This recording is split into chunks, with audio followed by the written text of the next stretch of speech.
दूसरे चक्र की प्राप्ति के बाद रत्नावली के भीतर एक अजीब सी शांति भर गई थी, जैसे किसी अदृश्य शक्ति ने उसके रोम रोम को छू लिया हो। उसके शरीर में एक शीतल प्रवाह दौड़ गया था और मन गहरे जल की तरह स्थिर हो गया था। चारों ओर फैले मत्स्य नगर को वह विस्मय से देख रही थी। जहां पहले इंसानों की तरह दिखने वाले लोग थे, अब वे एक विचित्र मत्स्य मानव रूप में बदल चुके थे।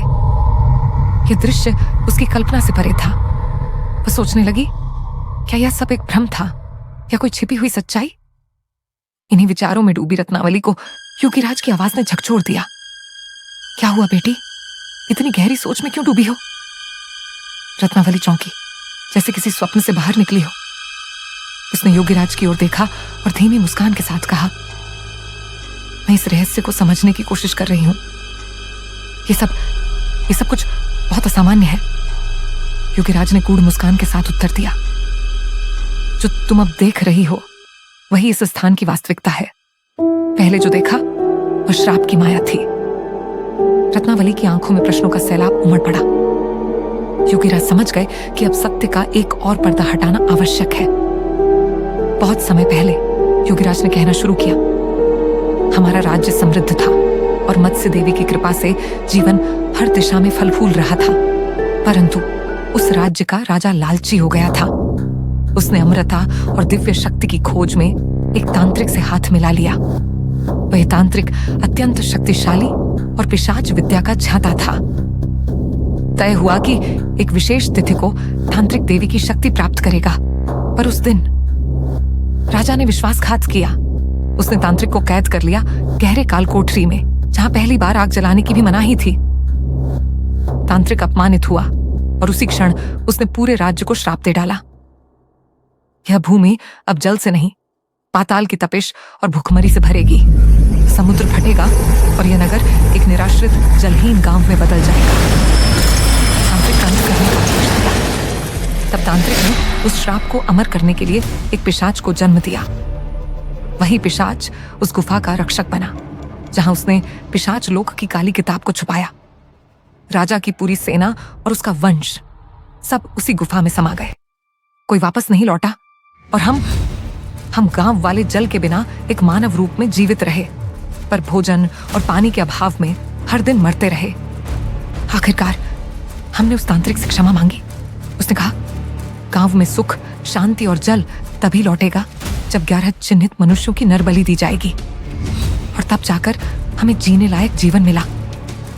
मरते हुए राजा ने स्वीकार किया कि तांत्रिक ने वह पुस्तक गुफा में छुपाई है और चेतावनी दी थी, यदि वह पुस्तक कभी बाहर आई तो सब कुछ समाप्त हो जाएगा। इसलिए हम सब बस एक ही आशा में थे कि कोई आए जो श्राप को तोड़ सके। योगीराज ने हाथ जोड़ते हुए कहा, आओ हम सब मिलकर मत्स्य देवी को धन्यवाद दें। सभी ने आंखें मूंद ली। रत्नावली ने भी हाथ जोड़ ली। एक अजीब सी ऊर्जा चारों ओर फैलने लगी। जैसे ही रत्नावली ने आंखें खोली, वह चौंक गई। हर चीज गायब थी, न मत्स्य नगर, न योगीराज, न गांव वाले। वह उसी पुराने मंदिर के गलियारे में खड़ी थी, जहां चारों ओर दीप मंद मंद जल रहे थे। वह हैरान थी, क्या यह सपना था या कोई गहरी सच्चाई? उसे अपने पीछे से एक आवाज सुनाई दी, रत्नावली। उसने तेजी से पीछे मुड़कर देखा, महायोगी। रत्नावली ने झुककर उन्हें प्रणाम किया। उसकी आंखें भावनाओं से भरी थीं। महायोगी मुस्कुराए। क्या हुआ रत्नावली, मुझे देखकर इतनी अचंभित क्यों हो? रत्नावली ने कांपती आवाज में कहा, महागुरु, मैं समझ नहीं पा रही, जहां से मैं आई हूं वह हकीकत थी या कोई स्वप्न? महागुरु रत्नावली से मुस्कुराते हुए बोले, तुम जिस सफर से आई हो वह कोई स्वप्न नहीं था रत्नावली। वह तुम्हारे दूसरे चक्र की प्राप्ति की अग्नि परीक्षा थी।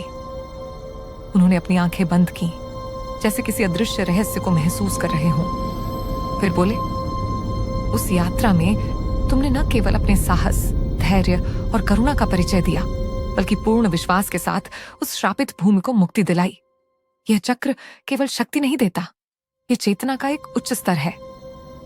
रत्नावली चुपचाप सुनती रही, जैसे उसकी आत्मा भी उन शब्दों को आत्मसात कर रही हो।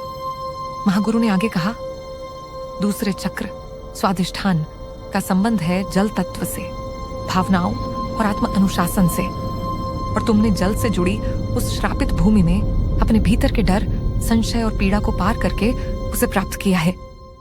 अब तुम्हारी चेतना का द्वार एक और रहस्य की ओर खुल चुका है। रत्नावली की आंखों में अब डर नहीं, बल्कि एक नई चमक थी, जैसे भीतर से कोई शक्ति जाग चुकी हो के साथ पार किया। अब वह कोई साधारण नारी नहीं रही, वह एक जागृत योद्धा थी जो अपने भीतर के 7 रहस्यमय चक्रों को एक एक कर जागृत कर रही थी। वहां मूलाधार चक्र, जड़ का चक्र, जिसने उसे भय पर विजय और स्थिरता दी। 2 स्वाधिष्ठान चक्र, जल का चक्र, जिसने उसकी भावनाओं को नियंत्रित किया और आत्म अनुशासन सिखाया। 3 मणिपुर चक्र, अग्नि का चक्र, शक्ति, आत्मविश्वास और आत्मसम्मान का स्रोत। 4 अनाहत चक्र, हृदय का चक्र, करुणा, प्रेम और आत्मिक संतुलन का द्वार। 5 विशुद्ध चक्र, कंठ का चक्र, सत्य, अभिव्यक्ति और आंतरिक शुद्धता की शक्ति। 6 आज्ञा चक्र, तीसरी आंख का चक्र, अंतर्ज्ञान, दिव्य दृष्टि और ब्रह्म ज्ञान।